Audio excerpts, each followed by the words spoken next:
Or she'll start over there, or over here, and then I'll run around and go sit in the chair over there. I'm just recording. Okay.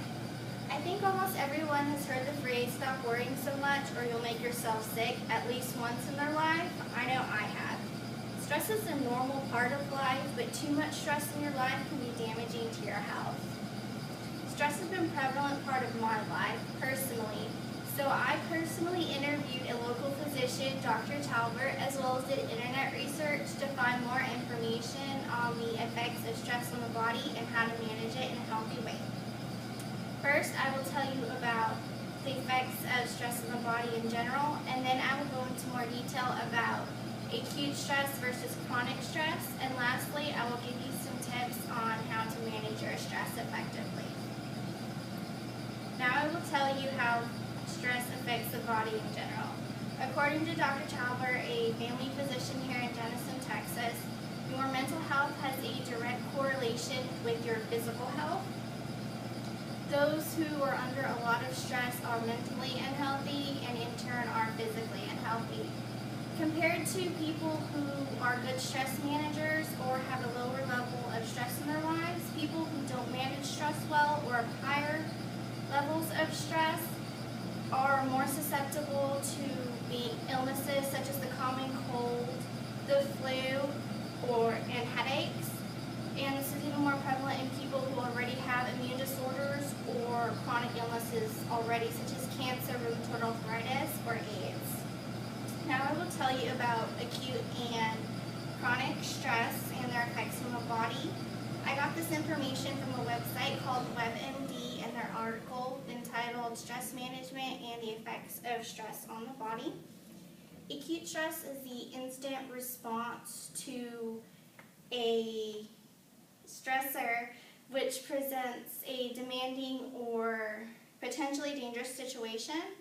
And your level of stress depends on three different things. The first thing is how intense the situation is, how long the stressful situation lasts, and whether or not you're able to actually cope with the situation. And effects that acute stress has directly on the body include sweating, nausea, vomiting, diarrhea, headaches, neck and back pain, and the most common are breathing quickly and increased heart rate, and even in extreme cases, heart attack. If acute stress is not effectively managed, it can change into what is called chronic stress, which is just a prolonged response to a stressor over time. And some triggers of chronic stress are difficulty in an important relationship in your life, problems at work, illness of yourself or someone that you care about, or traumatic life experience. The physical effects of chronic stress are more prolonged than that of acute stress. They include migraine headaches. You can actually develop stomach ulcers from chronic stress. You can have GI problems, which can be extremely uncomfortable, high blood pressure, even heart disease.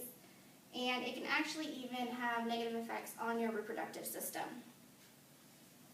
Finally, I will provide tips to prevent and better manage your stress. Dr. Talbert provided me with some great tips. The first is to exercise 30 minutes, at least 3 to 5 days a week. This will keep the endorphins flowing in your body, which are your happy hormone.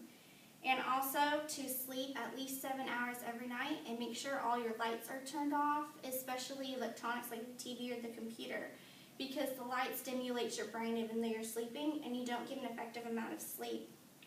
And finally, this is what he calls spiritual formation. And what this is just finding your center and being at peace with yourself and whatever it is that you may believe in. Prayer and meditation helps. And someone who is secure with themselves and their values are more healthier, and they have the strength to deal with whatever comes after them. And finally, if you are not able to deal with your stress on your own, of course, see your physician. In closing, stress can really take a toll on your body and your health, and it's important to learn how to manage it in order to prevent this. First, I told you how stress levels affects your immune system directly, and then I talked about the direct effects of acute and chronic stress on your body. And lastly, I gave you some tips on how to manage your stress. I hope this information really brought home the effects that stress really has on your health, and that you're able to use these tips at home to have a happier, healthier life.